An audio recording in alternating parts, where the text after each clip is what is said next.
Assalamualaikum warahmatullahi wabarakatuh. Selamat pagi teman-teman semua. Pagi ini kita akan sedikit membahas mengenai finir gigi. Mungkin sebenarnya finir ini sudah mulai in ya pada saat ini karena banyak sekali orang-orang yang membahas atau memakai finir. Nah, tapi mungkin beberapa hal yang perlu kita ingat bahwasanya finir gigi itu bukanlah sebuah barang yang bisa dipakai seenaknya. Karena apa? Finir gigi itu memiliki indikasi atau, istilahnya kita memakai finir gigi itu untuk keperluan apa. Jadi begini, finir gigi itu adalah seperti lapisan yang menutupi gigi.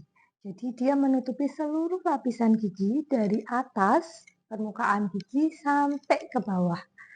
Jadi dalam satu gigi itu diselimuti seperti itu. Tapi hanya bagian depan saja. Jadi berbeda dengan crown atau mahkota. Jadi finir itu seperti halnya topeng. Jadi dia akan menutup seluruh bagian depan. Nah, finir gigi ini indikasinya ada beberapa hal. Yang pertama adalah karies luas atau gigi berlubang yang luas sehingga melibatkan permukaan bagian depan gigi. Kemudian yang kedua gigi patah atau aus yang lebar. Kemudian yang ketiga adalah pewarnaan gigi, satu atau beberapa gigi yang menyebabkan gigi tersebut berbeda dengan gigi-gigi sekitarnya. Kemudian yang keempat adalah koreksi. Di sini yang dimaksudkan koreksi adalah koreksi dari semisal ada space atau diastem atau celah antar gigi sehingga apabila pasien tidak menginginkan untuk perawatan orto atau kawat gigi, maka jika space atau jaraknya itu tidak terlalu lebar, maka dapat dilakukan finir gigi.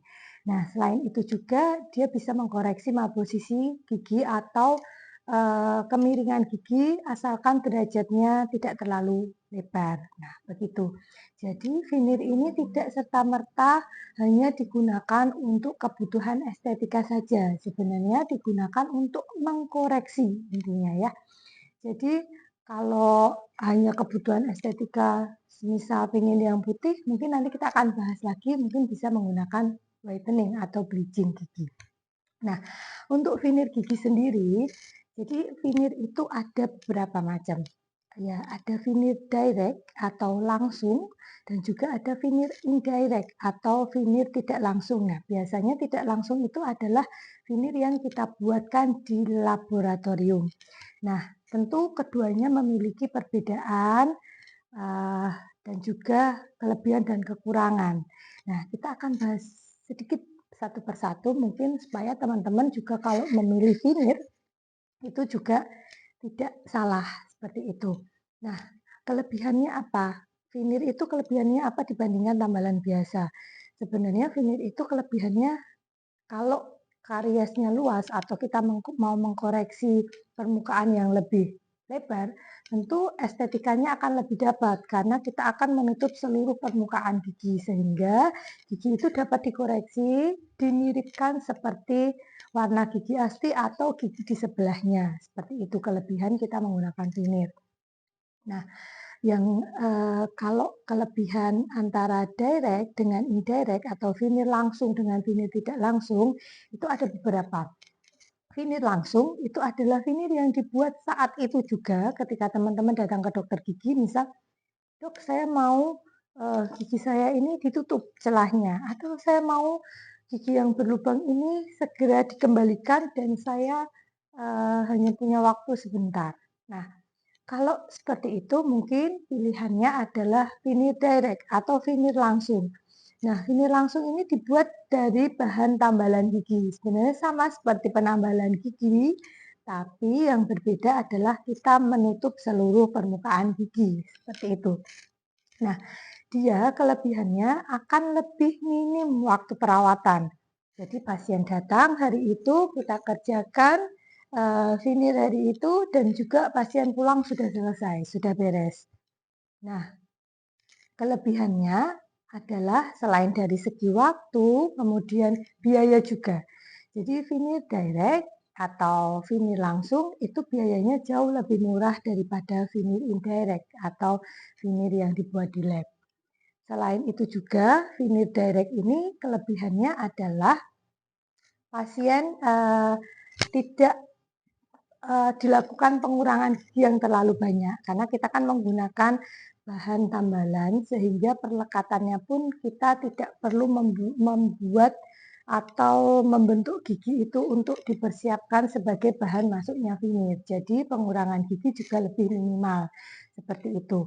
Nah, kemudian kalau vinir indirect atau vinir tidak langsung itu dia memiliki berbagai kelebihan. Yang pertama adalah estetikanya lebih dapat diandalkan. Karena apa?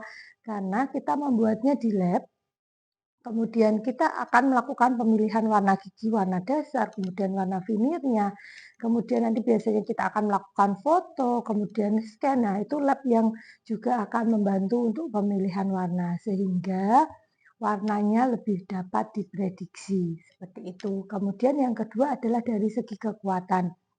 Kekuatan dari vinir indirect atau vinir lab itu jauh lebih lama daripada dengan vinir direct karena kalau kita menggunakan indirect tentu bahannya juga sudah dari lab, itu bahan yang lebih kuat, kemudian kita sementasikan atau kita rekatkan itu juga lebih kuat daripada menggunakan vinir langsung. Hanya saja vinir lab ini memang biayanya jauh lebih mahal karena berlipat-lipat, biasanya bisa 3 atau 4 kali lipat dari harga vinir directnya. Kemudian selain itu juga dia membutuhkan waktu perawatan yang jauh lebih lama. Jadi kalau pasien datang, dok saya mau dibenerin segera, tentu pilihan vinir indirect ini tidak bisa digunakan. Karena biasanya kita membutuhkan beberapa kali kunjungan. Jadi sebenarnya waktu ini juga menjadi pertimbangan untuk pemilihan vinir apa yang mau kita gunakan, seperti itu. Karena paling tidak rata-rata kalau kita menggunakan vinir indirect, kita membutuhkan paling sedikit 3 sampai 4 kali kunjungan. Karena apa? Pas pertama kali datang itu kita tidak akan langsung melakukan pembentukan atau preparasi. Jadi kita biasanya hanya melakukan pencetakan, foto, kemudian kita menentukan desain, kemudian kita kirim desainnya ke lab, nanti pasien akan menyetujui dulu desain yang akan kita buat. Kemudian kalau pasien setuju, baru kita lakukan preparasi atau pengurangan gigi. Selanjutnya kita lakukan preparasi, pengurangan, kemudian baru kita cetak lagi, kita kirim ke lab. Baru lab datang, kita pasangkan, baru selesai. Seperti itu. Jadi memang tahapannya akan jauh lebih lama. Tapi dari segi keawetannya, menurut penelitian, itu vinir indirect atau vinir yang di lab, itu secara penelitian 10 tahun itu masih dapat digunakan dengan aman. Tapi vinir direct itu biasanya jangka waktunya sekitar 5 tahun, jadi hampir 2 kali lipat. Hanya saja memang penggunaan vinir itu juga harus sesuai dengan indikasi. Karena yang kita tahu semuanya baik direct ataupun indirect, langsung ataupun tidak langsung, penggunaan vinir harus disertakan dengan pengurangan gigi. Meskipun pengurangan giginya minimal, tapi semuanya harus dikurangi. Jadi kalau untuk gigi yang sehat, tidak ada keluhan apa-apa, utuh, baik, ya lebih baik untuk penggunaan vinir mungkin memang tidak kita sarankan. Seperti itu untuk vinir, mungkin nanti lain kesempatan kita akan bahas kenapa yang selain vinir itu apa, ya mungkin nanti kita akan bahas mengenai whitening. Ya teman-teman, demikian tadi bahasan sedikit mengenai vinir. Tapi yang saya juga mau tekankan di sini pada teman-teman adalah pembuatan vinir itu bukanlah pembuatan yang sederhana. Karena apa? Di sana kita juga harus mempertimbangkan beberapa aspek antara kesehatan gigi, kemudian kesehatan jaringan gusi itu juga harus diperhatikan.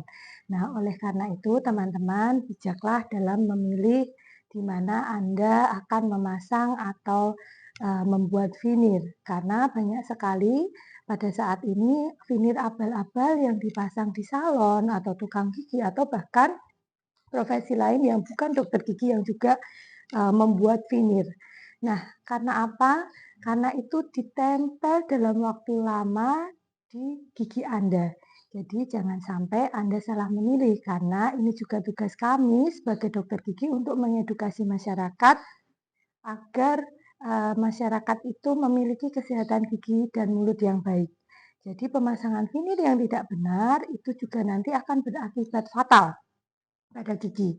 Seperti giginya nanti bisa jadi mati atau sudah tidak vital, sehingga nanti bisa menyebabkan infeksi, kemudian juga akan menyebabkan infeksi di jaringan pendukung atau di gusinya. Nah, itu juga harus kita perhatikan. Jadi, teman-teman, bijaklah dalam memilih di mana Anda membuat vinir.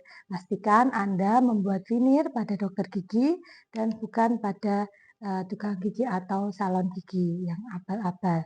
Demikian pesan dari saya. Wassalamualaikum warahmatullahi wabarakatuh.